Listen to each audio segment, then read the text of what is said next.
Hey everybody, it's Peter. It's Thursday night, and it means it's Orville time. Time for another review. Don't mind me, I'm doing my little bit of Adam Savage tonight.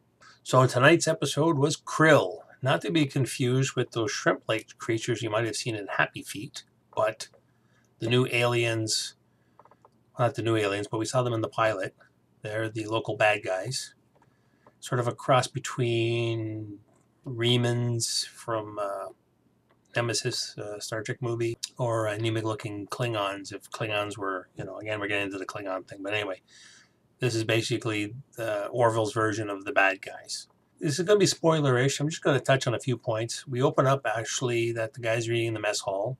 So we've got all the secondary characters. You've got Isaac, Alara, Lamar, Gordon, and Bortus having lunch, dinner, whatever they're doing. And actually, the boys are talking with Alara about, oh, yeah, I heard you had a breakup the other day. And this is a callback from the other day when Alara was talking with Kelly about she was going out with some guy and didn't like it because she was too strong. So we seem to be always leaning back, at least to keep continuity. Like, yeah, dude, weren't you going out with that guy the other day? So, oh, yeah, it didn't work out. He didn't like it. It was a strong woman. And we heard this talk before. The talk got turned around into sex, and then Isaac says, well, I will help you with your sexual problems. And she's like, yeah, no, I'm looking after me right now. So I'll take a rain check on that, Isaac. Thanks. And then, of course, we switch into humor mode because the Orville doesn't know which way it's going to go. Is it going to be a lewd, crude show? Is it going to be a dramedy? Is it going to be a drama? So we switch over to comedy. Oh yeah, Bortus points out to Gordon and says, "What are you having for lunch?" Oh, it's sushi. It's a regional Earth delicacy. Would you like to try some? So Bortus says, "No, what if I do?" And he reaches down, and instead of grabbing a piece of sushi, he actually grabs the chunk of wasabi and just pops it in his mouth. They'll be like, "Dude, no, don't. That'll burn your mouth off." And Bortus is like, it's rather good. And then Alara is chiming in, going like, "Yeah, man, if I had that, I'd be throwing up and whatever." As you know, on our planet, we evolved. We can eat anything. Basically, he's a goat. That's what Bortus is. And of course, then we go this way and start making fun. Hey, Bortus, eat this, eat that. Can you eat a glass? Can you eat a cactus? Can you eat a napkin? Can you? Oh, we're not. And then, of course, then, all personnel to the bridge. So they get called up to the bridge, and Gordon's like, oh, we're not finished with it yet. But everybody's just like, again, do it again, do it again. And I'm like, what? So that's how the humor is going to go for the rest of the episode. Not subtle humor, which I prefer. It's like over-the-top frat boy kind of humor. Yeah, so they're called up the bridge, and basically there's an emergency going on. One of the colonies is being attacked by Krill's ship. So the Orville heads out to the planet and tells them the old, better stop, opening hailing frequencies, and you better stop what you're doing because we're a Union ship, and et cetera, et cetera. And Kelly goes like, does that ever work, telling somebody, like, stand down and move away? And no idea. And then all of a sudden, the Krill stops shooting at the planet, turns around, and starts facing our heroes, right? Bottom line is basically a bit of a shootout. They figure out a way how to defeat the Krill, and luckily, shuttle is left remaining. Somewhat improbable. Like they were able to destroy the entire Krill ship, but one shuttle craft is left remaining. Slight hole there, I think. I believe that's when we cut to the title, come back, and then, the Admiral of the Week shows up.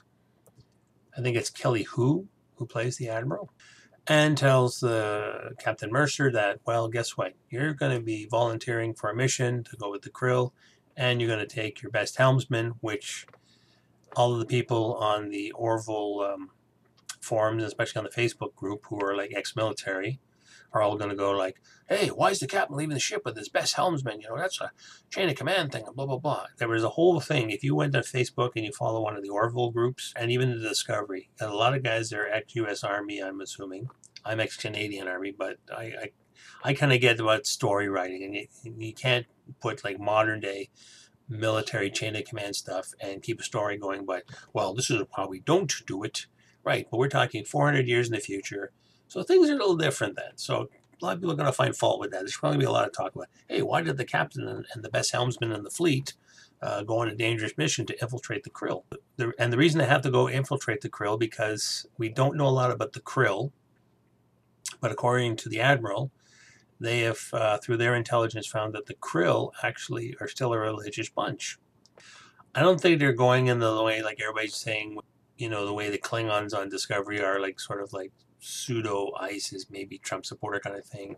And they're not saying like these guys, but they're just saying these guys have evolved and religion is still part of their daily routine. I did put a little joke in about the title of the show, calling it Buffy meets Abbott and Costello. Now, some of you younger guys may have to either Google Abbott and Costello, check with your grandfather, your great grandfather. Quick thing, if you really don't know, Ancient Earth comedy duo from 30s and 40s. And the reason I say that because, not that I'm that old, but I have seen Abbott Costello, and just the way once Gordon and Ed infiltrate the ship and the way they're interacting, that's always the weird thing I find about the show, that they're very casual in their dialogue and stuff like that, but it's always like, oh, what are you talking about? And just the way the banter goes, it's like watching really old comedy routine. There's even one where, and that's an old joke, two guys trying to go through the doorway at the same time. They actually threw that joke in. I thought, okay, yeah. Yeah, so that's how the episode goes for a while.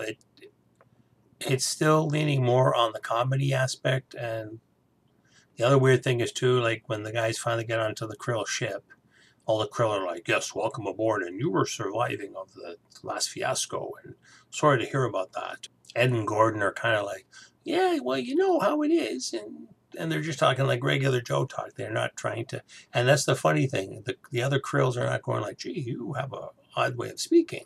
Oh, this is how we talk on the ship.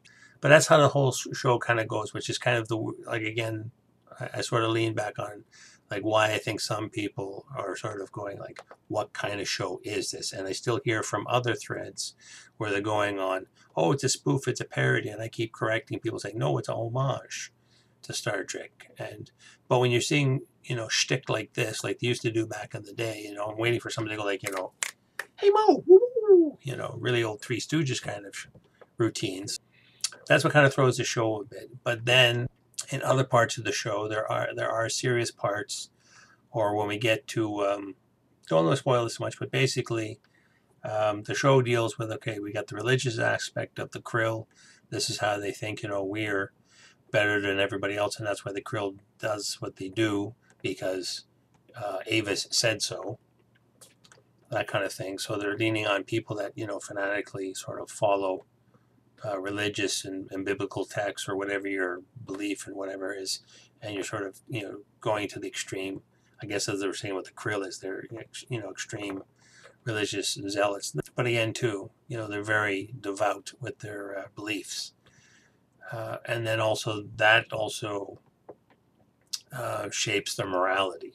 And the show later on, in about near the end of the second, going towards the third act, then we start getting the morality issue. Yeah, so this is the weird thing about the show. After we see what's going to happen to our heroes and the fate of the universe sort of thing, with what the Krill have this master plan they're about to hatch, and then we get into the morality. So this is the weird thing. We've spent a better part. We open up with the teaser being silly comedy, gets a little serious with saving colonists from the Krill. Then we get into more silliness with these two guys, the two guys dressed up as Krill, and the way they're talking and they're doing shtick, and oh yeah, I know that guy all the time. And actually, yeah, that was another thing to do with the comedy. Gordon is really laying it on thick this time around. I mean, he is supposed to be the wise guy of the group, which I understand, but sometimes too the dialogue again gets too out of hand. So again, are returning back into a sitcom again. It sort of gnaws at me sometimes, because I can sort of see, like I was saying to somebody the other day too, and I actually dug it out. I'm watching Firefly again. Like, there is comedic beats in there. There are times if somebody cracks a joke, but it's done a certain way. Like, if I crack a joke, I might crack a joke and I'm in the middle of something and I'm scared. They're like, yeah, that's a pretty funny thing. Ha ha. Like, let's calm everybody's nerves kind of thing. You're going to do that. But I'm not constantly on cracking joke, cracking joke, cracking joke, cracking joke. It gets a little much. But then they get all serious, because what happens is when Ed and Gordon find out what the master plan is of the Krill, they're going like, oh, we'll have to do our own master plan. Maybe we can take these guys out or something, or whatever. But then they go like, oh, hang on a minute. We can't do that. The Krill have got kids too. And the kids are on the ship. Okay, so a bit spoiler here. And it's like, well, we can't take out all the krill. Okay, well, if we set the ship to this and we can do that, we can knock out most of the krill and still save the kids, so the kids don't get hurt in the process. And we can somehow save the planet that's going to get blown up by the missile. Then you get this whole thing, okay, we got to save, a Union planet. We got to kind of take out the krill, but there's kids involved on both sides. What do we do? And it goes from there. It turns out pretty half decently, but in the end of it all, too, it's still, well, we saved the day we did this, but we still got people mad at us. And and then the episode just kind of ended like that. The show is enjoyable. There's just the little things like that, and again, too, the comedy sort of goes over. It's like watching a Mike Myers movie.